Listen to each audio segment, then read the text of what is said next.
Welcome back, folks, to the First Team. I'm Joe DeLeone. With me is my co-host, NFL draft analyst for A to Z Sports, Ryan Roberts. Today, we're breaking down the film for Kansas State versus Colorado. More specifically, we're going to dive in on a couple of the top premier players that played in this game, and you can probably guess it. We're going to get to Travis Hunter. We're going to get to Shador Sanders. But, Ryan, I'd be remiss if we didn't start with the man who caught both of our attention last night. Mine last night, yours early on in the week because you beat me to it. I don't know if I'm on the same page as you all the way because you sent me a pretty crazy comp for this guy, but I'm talking about DJ. Hold on. It was just a body type. Okay, I'm sorry. Talking about DJ Giddens, who is probably the most unheralded running back in this class and maybe even in the country. I don't see anyone giving love. I'm probably one of the few people alongside you who gives love to DJ Giddens on a week-to-week basis. I'm seeking out DJ Giddens highlights whenever I can to reshare on Saturdays whenever he makes big plays. And nobody's talking about him. I mean, he's built 6'1". You probably have a better listed measurement for him. The dude can move. This is like 10 or so years ago. 2005, this could have been a first-round pick. Like, this is a guy who would have been a premier back if taken early in the second round. Right. 6 foot and 3/8, 216 pounds verified. Oh, so he is as big as he's listed then. He's actually bigger. I think they list him at like 212. He's a little bit bigger as far as just his weight profile. But he actually had some third round grades before this season, Joe. So he had some third round grades based upon 2023 film around the NFL. This kid runs with just incredible pace as a runner, dude. Like, he understands how to get to top gear quickly. He understands how to remain patient when he needs to. He understands clear vision, front side to working murky backside. Like, he has an incredible feel as a runner. And in his short area stuff, dude, it's just bananas. Like, he makes some dudes. I said this is my take. There is no running back in the 2025 NFL draft class, in my opinion, that does a better job of manipulating second and third level defenders. He has a dead leg. He is incredibly good in short areas. My God, dude. Shador Sanders is having nightmares about this kid. Did you see the one rep where he dropped the two knees trying to tackle him? Yes, dude. There were so many times, man, in this game where Shiloh showed up, and I'm sorry to be mean about this, but like, we're probably not going to spend a lot of time talking about him. He's somebody whose draft projections kind of rode off of his name. Now his brother's phenomenal, which we're going to talk about in a second. Right. But yes, I know the play that you're talking about. I almost clipped it. I was like, what? It just dropped his ass trying to, and he's supposed to be, Shiloh's supposed to be the physical downhill tackler. And he looked like he was a 5'9", 160-pound DB trying to tackle him. So I'm completely in on Giddens because he also catches the ball well. He dropped a pass in this game, but he has already had a lot of pass production over the last couple years as well. But this kid can make you miss. This kid understands how to manipulate people in space, and he's a tough runner, dude. Like, there was one rep. Oh, my God, yes. There was one rep, Joe, where I was like, I watched it literally 5 to 6 times, and I had no idea how he worked through this contact and worked through this traffic. It was insane. So, yes, my big take, though, is this. Love DJ Giddens. He was considered a potential top 100 pick before the year. I think this is definitely a top 64 player, if nothing else. I think this is a clear second rounder, if not even a little bit higher. Like, he is that type of player to me. After Ashton Jeanty, we have seen this running back class kind of stagnate a little bit, right? Like, yes. Ollie Gordon has not had a great year. Damian Martinez has been solid, but nothing special so far. Jay Knott has struggled because of a bad Cal offensive line. Like, no running back outside of Ashton Jeanty has really taken that next step forward. My question is, who is putting out better film outside of Ashton Jeanty right now in the running back class than DJ Giddens? Nobody. I don't think there's anybody out there. This is running back 2, dude. This is running back 2. I think this is running back 2. I think that's a legitimate question. I don't know if I'm going to jump right to running back 2 yet, just because like I haven't graded and built out my rankings yet, so I don't want to like commit to that. There's a couple of guys I think have been quick and willing to throw on the number one ranking in their positions, like Tyler Warren, because it's a little different. There's not really a clear player. But to your point, like Monunga is having a great season, but we knew that he was already at his ceiling.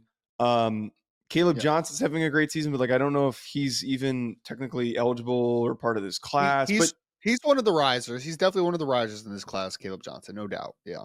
I do agree with you that it feels like Giddens' production has gone up a ton, and we're starting to see a snap-to-snap impact from him even more. So I can get behind that. I'm not yet in on him maybe being a late first, but I think somewhere on day 2, a team is going to fall in love with his play style. I would not. Sorry to cut you off, but I just wanted to say, like, I would not draft him in the first round. That's not what I was saying. I'm just saying I know. NFL, if Ashton Jeanty goes top 10 and there's a running back needy team in the late first round, would I be shocked if DJ Giddens went in the first round? I would not be shocked. But he's a clear second round player to me. Just kind of add some context there. Yeah. Again, very big fan. The way that this guy can move at his size. You hated this.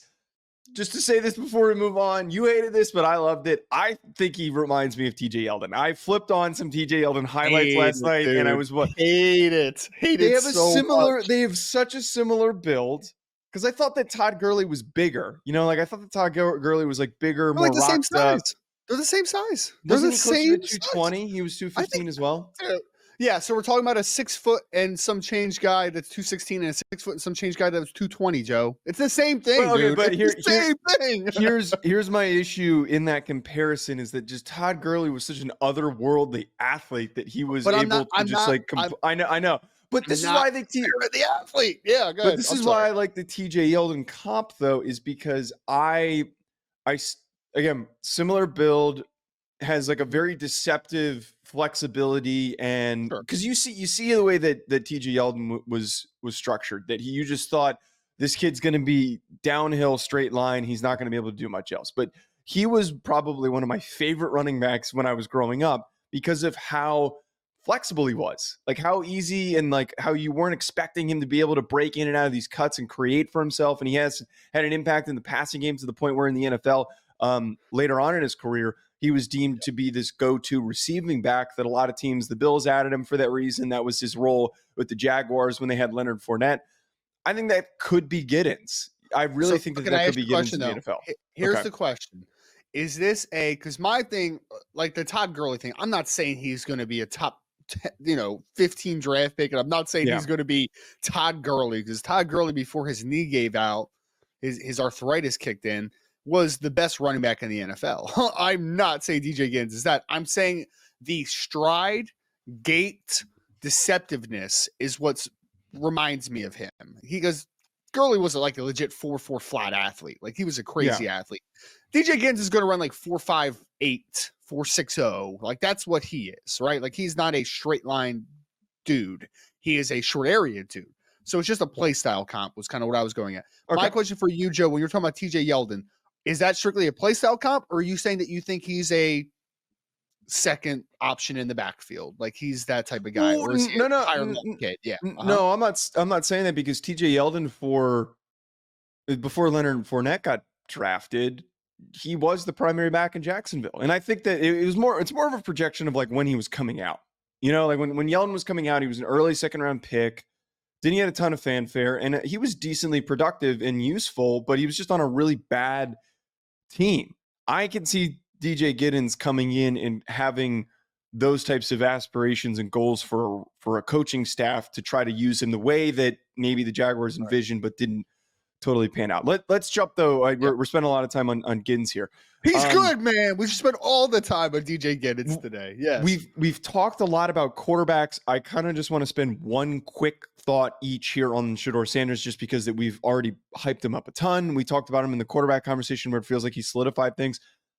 For me, the more that I watch his tape rather than the broadcast footage, the more I feel really good about him, because sometimes when you're watching these games, all you see are the bad pressures that come after him because of the poor offensive line play, all of those things. But what you see on film, when everything is opened up in front of you, you see the passing lanes, you see where guys are moving.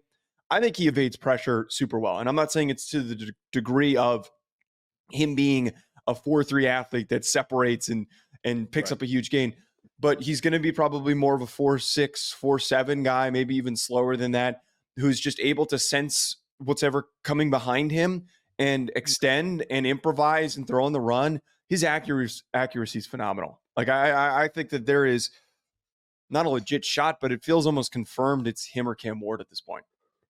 Well, I think that Shador Sanders is the most accurate quarterback in the class. I think that he plays with kind of the best anticipation at times. I think the big thing, Joe, like the stat that's like pressure to sack ratios and stuff, which basically kind of portraying who's good at avoiding pressure, who is bad against pressure, like that type of thing, who takes unnecessary sacks. Corey Kinnan, who obviously we know very well, good friend of the show, he said something yesterday I think is 100% true in our chat.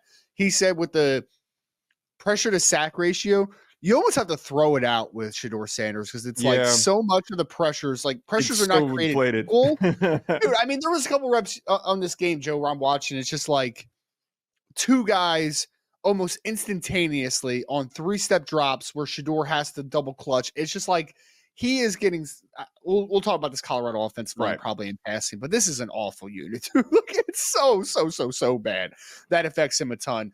I will say there are still a couple throws that I would like to get erased from the Shador Sanders memory bank, right? Like his interception, I know that there was pressure at his feet, but like the interception he threw in this game was like a bad ball, dude. Like it was just bad. It was a really bad overthrow in the middle of the field. It was not great. But other than that, he was mostly on time. He was very accurate. Again, I think he's the most accurate quarterback in this class, and he throws a beautiful deep ball. So there's a lot to like Shador. It's just, dude, that one ball, I don't even know who he threw it to. I think it might have been Will Shepard, maybe, or Miller. I'm not sure, but there was a beautiful deep ball down the right sideline, which was just perfectly outside shoulder. Like it was just an incredible throw. So I really do like Shador. There's still a couple of things that are holding me back a little bit from saying this is a guy that should go number 1 overall. Like I'm not sure I'm ever going to get there with him. But I think that he is a starting quarterback on the next level, and he has enough tools to be a solid to good starter in the NFL level. We're not going to really spend a lot of time talking about Travis Hunter just because he got banged up in this game. And again, everybody understands that Travis Hunter is the most rare athlete that's ever played the position or the game of football. Joe, wasn't this a perfect example though for me? I don't know if you agree with this. He needs to play one position, dude. Like he just needs to. This constant attrition on the body, it's gonna kill him, dude. It's gonna kill him. You're yelling into the void, my man. You're yelling into the void. It's not gonna kill him, but I do. That was my whole take this offseason is that I think that if he commits to corner, and then whatever team or commits to wide receiver. If he wants to play wide receiver, it's fine too. But I still think he's a better. I think it's easier and it makes more sense to have a really good starting corner and then just to throw him in there to catch a couple passes in crucial drive situations. Like I still think it's harder to come by great corners than it is to come by productive receivers. But to talk about some of these offensive players for Colorado, I had one guy that really shined for me, Jordan Seaton, really quickly. I think that he's got a lot of work to do. He's not the guy that shined for me. I think that he's got a lot of work to do. I think he has the build and the frame, all of that, to be drafted in the top 150 in 4 years. But at the current moment, physically, strength's not there, foot speed's not there, flexibility's not there. Like we've seen guys take steps forward.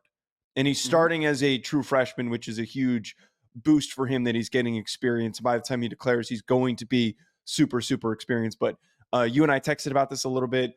The build is kind of all he's going off of because he's got some super long arms. But the one guy that I did really like, this receiving core has a bunch of really underrated players. DeJounte Wester was somebody who's just like super shifty, super quick feet. He ran, I want to say it was like an arrow route where he just completely planted and then cut to the outside and he was wide open. And then he picked up some pretty big yardage after that. I like him, especially as an after the catch guy, as a route runner. Very, very underrated player. And there's, I think, going to be a ton that are going to be discussable during this draft process. Well, even with Travis Hunter getting injured, you still had a bunch of wide receivers that were able to make plays, right? So Yeah. you mentioned Webster, number 10. He made a couple nice splash plays in space. I don't think Will Shepherd's anything special, but Will Shepherd has a pretty solid frame, big body, and he catches the ball consistently. So could that get a spot in late day 3 and a roster spot for the foreseeable future? I think that there's a world where Will Shepherd could latch on in the NFL level. Yeah. So, I mean, you count that in with, obviously for like the long term for the rest of the season. Jimmy Horn Jr., who I know has been banged up a little bit, but like he's a very talented player, or Murray and Miller. Like there is a lot of talented wide receivers in this group, which is why I kind of go back to real quick of Travis Hunter maybe playing a little bit less offensively at times. Yeah, he doesn't need to play. How about this offensive line, Joe? How about this offensive line, man? One of the worst I've ever seen. It's a very bad O-line. I know we're not being negative here, but it works in the Big 12. It works well enough in the Big 12, even though they're still giving up a ton of pressures. And I will say this: there's a couple nice runs by Dallin Hayden in this game, number 7. He's the former Ohio State transfer, but there's just I didn't love his vision. Well, he has no chance. Joe, you have. Yeah, it's hard to love your vision when you have no offensive line, dude. Like it's really, really tough. So I hope for Colorado's sake, I don't know how long Coach Prime is going to be there as the head coach, but over the next couple of years, continuing to recruit high school offensive linemen and hopefully develop them at a higher level, that's the paramount thing that needs to happen here. I had 2 defensive players. One of them I texted you about, and you completely ignored me because you were so incensed by bringing up your Todd Gurley comp for DJ Giddens. Yeah, I texted you about. Okay, so this wasn't the guy who I texted you about. Linebacker number 41, Nakai Green Hill. Not like a super big rocked up linebacker. I think he was listed Hill Green is his last name. Dude, I swear the R lads depth charts are so confusing to read sometimes. Every time that there's a hyphen in there, I make that mistake. Apologies to Hill Green. Not a super big rocked up linebacker. I think he was listed at 230, so he's a little bit underweight. But he was somebody who just kept flashing, where he was making a ton of tackles. And then I kept going back and rewinding the plays whenever he was making tackles. And I just saw really good decision making. Like he would step up, he'd read, and then he'd go downhill and he'd make plays on Dylan Edwards, who could not escape him.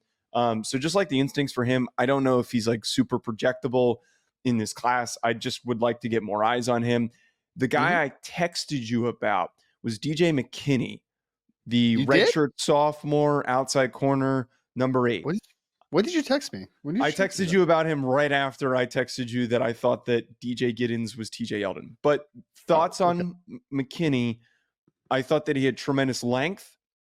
I thought that he showed that he was a pretty good tackler. There was one play where I want to say it was a tight end screen or just like a quick throw to the flat. And he was taking on a blocker and still was able to wrap up and make a play on the ball carrier. So good football player, super underrated. I know that we spend so much time talking about Travis Hunter. I think that this kid's got the frame and everything to be a pretty good zone corner in the NFL. That's an interesting one. I actually honestly didn't even have too many notes on him, Joe, so I might have to go back and watch Mr. McKinney. So, you should. I'm sure that you're going to text me later tonight, be like, what the hell are you talking about? He moves well, though. He's listed at 6'2", I think, and he's like 190, and he's got super long arms. He's only a redshirt sophomore, so that's very interesting. So, yeah, we'll definitely take a look. 2 guys that I had on the defensive line that I don't know what to do with, Joe. Okay, so I don't know what to do with these guys. Oh, of course. One is former Arizona State transfer edge BJ Green, number 35, who was unblockable in this football game, dude. I don't even know what his final stat line was, but he was punching dudes through their chest, dude. But here's the thing. He's listed at 6'1", 270, playing edge. That is a funky body type, dude. I have no idea if this kid is a kid that can latch on in the NFL or not, based upon his body type. But he was killing Kansas State, dude. Like they had no answer for him. And the other guy, similar conversation, Chidozie and Wankwo, who is their nose tackle, Joe, number 96. Yeah. He's a rock, dude. You can't move him. He is an absolute rock in the middle of a defense, but he's 5'11", 290 pounds. So, like, probably not going to play. But Yeah, their defensive line, a lot of Colorado fans point this out, and it's true. Their run defense production has gone up, and it kind of goes to Hill Green that we're talking about, or is it Green Hill? Yeah. Did I mix it up again? It was Hill Green. It's Hill Green. Eh, Hill Green. Hill Green. And all these guys that you're talking about, like, they're pretty good run defenders. They're pretty strong run defenders. That defense is better than I think a lot of just casuals would like to give it credit for. Yeah, it is. Because Nwankwo, again, he was a former Houston transfer, 97. Again, he has like you know what his body type is like. Do you remember who was the Seattle Seahawk defensive tackle that Poona was Ford? from Texas? Poona Ford. He's got a Poona Ford body. Yeah, but he's not as twitchy as Poona Ford was. Exactly. So I don't know if he's a guy that's going to be able to stick on the next level. But like for this college defense, though, you can't move him. You can't move him off the spot, which is obviously very beneficial for this Colorado defense overall. So just a quick shout out to him because I really thought that Kansas State had a hard time even trying to move him off his spot. He had a good football game, in my opinion. Anyone else before we jump to Kansas State quick hits? That's it. Did Deion Hayes not play in this game? I didn't see number 50 at all. He's the one guy that I've been a little bit curious about because he's a very talented kid, former Pitt transfer, but I didn't notice him. Other than that, you mentioned Hill Green, 41. I thought Levante Bentley had a couple flash plays, number 20, the other inside linebacker. But other than that, I think we hit it pretty well. Yeah, let's jump on over to Kansas State. Offensively, certainly got to give a little love to Dylan Edwards, who's a few years away, but super shifty, spark plug in space. Easton Kilty is somebody that we certainly could give love to, and I think is going to be brought up throughout this process. Okay. Yeah, I thought he had an okay game. He didn't flash to me. He looks kind of heavy compared to where he was last year. He seemed like he was a little thick. They put weight on him, and I think he's definitely he's an interior offensive lineman on the next level too. So I don't love that he's playing left tackle overall, but he's got pretty strong hands.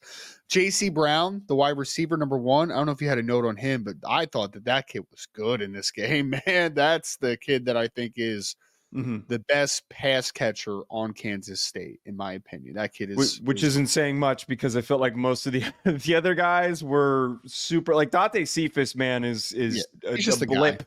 Yeah, there not a lot of guys that are really getting open. So that's an interesting one there for J.C. Brown. Who's only a true sophomore. So we're talking 2026, 2027 with that kid. But I think that he's like 6 foot 6'1", 185 pounds. He's just kind of really smooth and athletic, pretty explosive. I think I did background on him before too, and I think that he was a really good long or triple jumper in high school as well. So he's got a little bit of that short area explosiveness to him as well. Made a couple plays after the catch.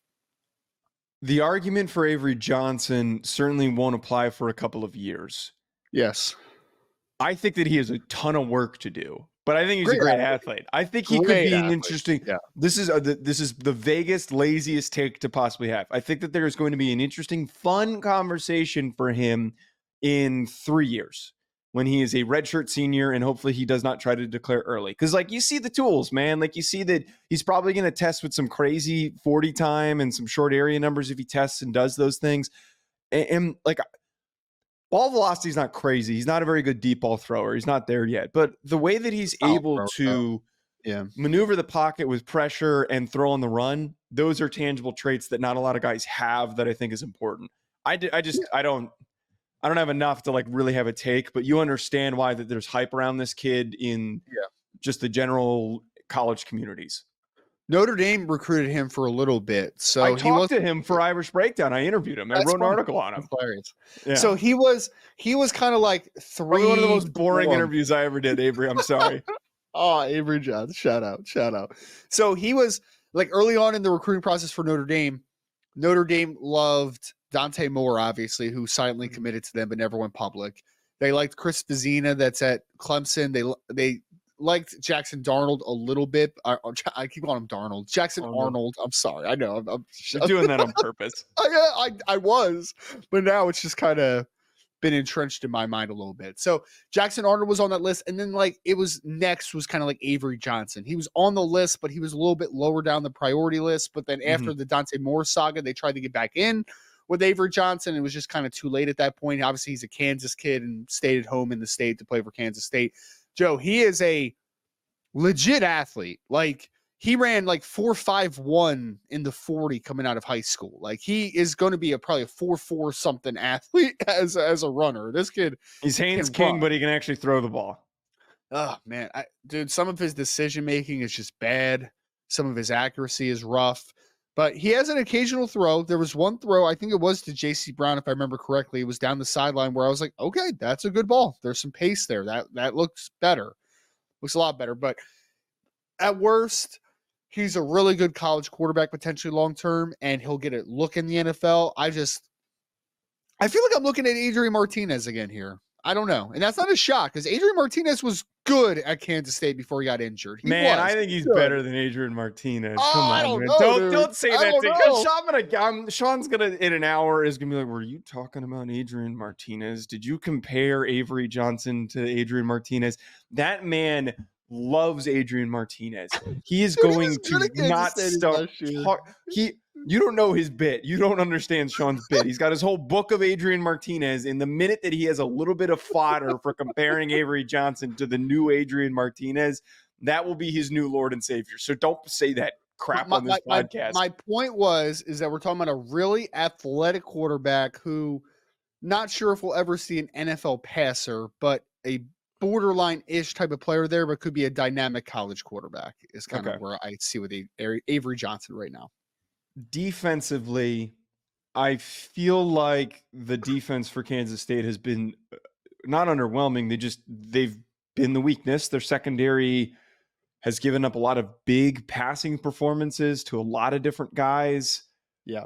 Was there even anybody that like you really caught your attention? Like Brendan Mott's super productive so far this year, number 38. Sure. And I kind of get why he's productive. He's your typical Midwestern, jacked upperclassman defensive end that doesn't really have a lot of flexibility. But was there anyone that caught your attention? Because admittedly, I didn't exactly fall in love. I think Brendan Mott is a PFA, a guy that will be in a camp, and he's physical, he plays his butt off, dude. So, like, he has a chance, ultimately. Maybe a practice squad player. We'll see. Not saying he's an NFL player, but the most hilarious player that I watched during this game, okay, is defensive tackle number 56. His name is Damian Alalio. Yes. I almost wrote it down, and I was like, there's nothing happening with this. Like, this kid's not an NFL or draftable NFL player. Maybe he gets a shot. Maybe he gets a look or an XFL opportunity. But he wasn't moved. But it doesn't say very much going against Colorado's offensive line. I'm about to post a clip later of this young man, number 56 nose tackle, listed 6'2", 300, which means he's probably like 6 foot and 300 pounds. Dude, there was a rep where someone tried to down block on him. They just like fell off of him because he just wouldn't move. Then there was a puller that tried to contact him, didn't move. And there was one more offensive tackle that tried to get a piece and didn't move. This kid is a boulder in a defense, dude. You can't move him. If he was like 4 inches taller, and if he was like the Vita Vea 6'4" build, but like wasn't as athletic, I mean, he'd be Siaki Ika. He'd be that kind of a wide dude that's just immovable. And that has a role in the NFL, but there's no length. There's none. Yeah. He's getting scooped out in the NFL in those situations. Just so hilarious of a football player, dude. Because I called Nwankwo for Colorado a rock. This kid is a boulder. Like, you cannot uproot him, dude. I guarantee he squats like 700 pounds. Guarantee he squats 700 pounds. Yeah. There's zero chance that he doesn't squat 700 pounds. Just a hilarious player. Austin Moore, number 41, the inside linebacker, is just a try-hard, good college linebacker. Probably nothing more than that. I'll tell you the one kid that I do like, Jacob Parrish, number 10, the corner. He is not going to play outside in the NFL, but I think that kid is a nickel on the next level, and I think that he has a chance to stick as at least a backup rotational player on the back end. Maybe he's a starting nickel down the road. I don't know. But number 10, he had a nice hit on Shador on one play. He actually blitzed from the slots, which I think is his natural position on the next level. That kid has a little bit of short area ability. And the last guy that I'm just keeping tabs on, not necessarily saying he's going to be a high-level kid, but number 19, their strong safety, VJ Payne. He's listed 6'3", 211 pounds, And he had the interception on Shador. It wasn't a great throw. Don't really give him too much credit there. But kid's pretty smooth in his pedal for being 6'3", 211 pounds. And I went back and looked at some of his high school stuff. He was a legitimate 110 high hurdler in high school as well. So 6'3", 211. I think he can move pretty well. He's very smooth. So VJ Payne, strong safety, number 19, is a guy to keep an eye on. Only a true junior. So we're talking about a 2026 NFL draft prospect. All right, folks, that's going to be it from us on today's show. At Joe DeLeone, at Rise and Draft, at First Team Pod on Twitter. If you're tuning in on audio, leave us a 5-star review and let us know what you think of the show. And also comment on the video if you're tuning in on video. Hit that like button, hit the subscribe button. We'll be back. Talk to you later.